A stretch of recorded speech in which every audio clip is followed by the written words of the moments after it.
नमस्कार, मैं हूं अनुराग चड्ढा। इनसाइड विद अनुराग में आपका स्वागत है।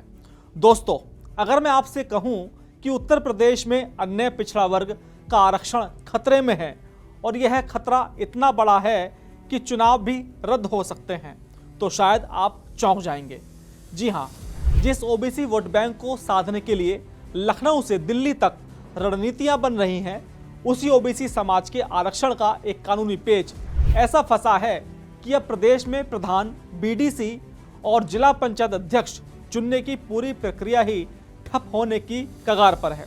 दरअसल उत्तर प्रदेश में ग्राम पंचायत से लेकर जिला पंचायत तक सभी का कार्यकाल 2026 के मध्य में समाप्त हो रहा है।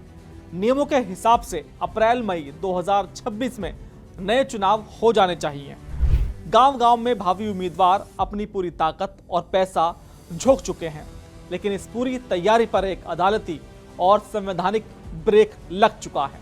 यह ब्रेक है समर्पित अन्य पिछड़ा वर्ग आयोग। सुप्रीम कोर्ट ने अपने एक ऐतिहासिक फैसले में यह अनिवार्य कर दिया है कि किसी भी चुनाव में ओबीसी आरक्षण देने से पहले राज्य सरकार को एक समर्पित आयोग बनाना होगा। यह आयोग 3 काम करेगा, जिसे ट्रिपल टेस्ट कहते हैं। पहली, राज्य में ओबीसी की सामाजिक, शैक्षणिक और सबसे महत्वपूर्ण राजनीतिक पिछड़ेपन का ठोस डेटा इकट्ठा करेगा। दूसरा, इस डेटा के आधार पर यह बताएगा कि किस पंचायत में कितना आरक्षण देना जरूरी है। और तीसरा, यह सुनिश्चित करेगा कि कुल आरक्षण 50% की सीमा को ना लांघे। अब यूपी का संकट यह है कि चुनाव सिर पर है और सरकार ने अब तक इस आयोग का गठन ही नहीं किया है। बिना आयोग की रिपोर्ट के ओबीसी आरक्षण दिया नहीं जा सकता और बिना ओबीसी आरक्षण के चुनाव कराना राजनीतिक आत्महत्या से कम नहीं है, क्योंकि इस आयोग की रिपोर्ट सिर्फ आरक्षण तक सीमित नहीं है। इसी आयोग के रिपोर्ट पर राजनीतिक दल अपने उम्मीदवार और अपने सियासी कदम तय करते हैं और वोटरों का भी रुझान उन्हीं घोषणाओं के हिसाब से बदलता है, क्योंकि रिपोर्ट बताती है कि किसी भी इलाके का समीकरण कितना बदला है, कितना नहीं। इस रिपोर्ट के आते ही हजारों ग्राम प्रधान, बीडीसी और जिला पंचायत सीटों का आरक्षण बदल जाता है। एक सीट जो पिछले 20 साल से जनरल थी, वह ओबीसी के लिए आरक्षित हो सकती है। वहीं एक ओबीसी आरक्षित सीट सामान्य हो सकती है। अब समझते हैं कि यह पेच क्यों फंसा है और आगे अब क्या होगा। विभागीय सूत्र बताते हैं कि पंचायती राज विभाग ने आयोग बनाने का प्रस्ताव शासन को भेज दिया है, लेकिन फाइल अभी भी सरकारी दफ्तरों में घूम ही रही है। अब यहाँ से असली मुश्किल शुरू होती है। मान लीजिए सरकार आज की तारीख में आयोग का गठन भी कर देती है, तब भी इस आयोग को पूरे प्रदेश के 75 जिलों में जाना होगा। पिछड़े वर्ग की आबादी रैपिड सर्वे कराना होगा, उनकी राजनीतिक हिस्सेदारी का आकलन करना होगा और फिर एक विस्तृत रिपोर्ट तैयार करनी होगी। इस पूरी प्रक्रिया में कम से कम 5 से 6 महीने का वक्त लगना बिल्कुल तय है। अगर आयोग 6 महीने का समय लेता है तो रिपोर्ट आएगी मार्च-अप्रैल 2026 में।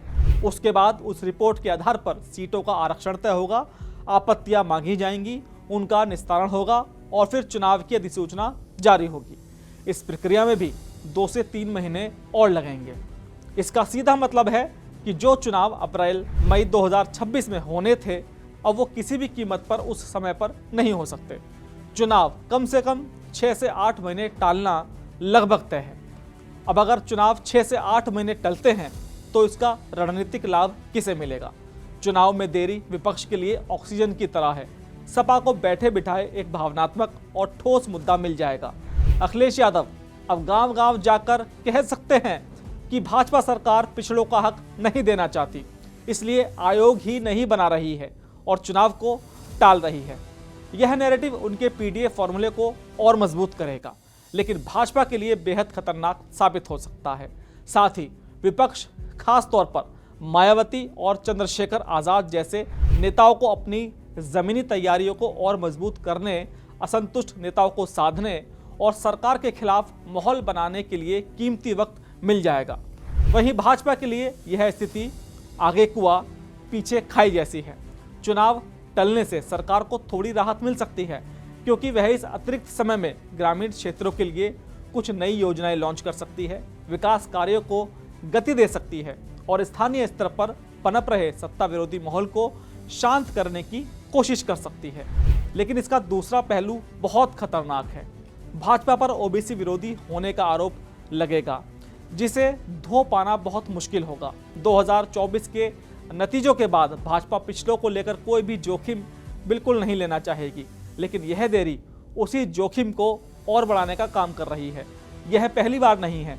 2022 के अंत में होने वाले उत्तर प्रदेश के नगर निकाय चुनावों में भी बिल्कुल यही स्थिति पैदा हुई थी और मामला सुप्रीम कोर्ट तक चला गया था।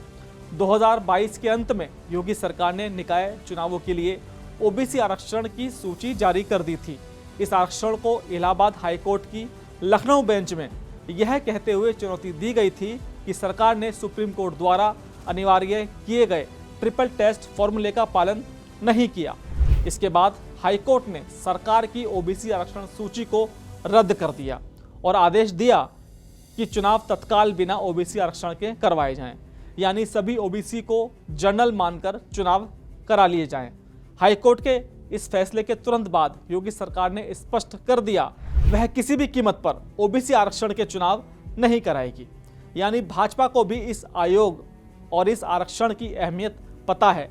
ऐसे में एक ऐसी सरकार जो अपनी चुनावी मशीनरी और माइक्रो मैनेजमेंट के लिए जानी जाती है, उससे इतनी बड़ी कानूनी और अनिवार्य प्रक्रिया में देरी होना कई तरह के सवाल खड़ा करता है।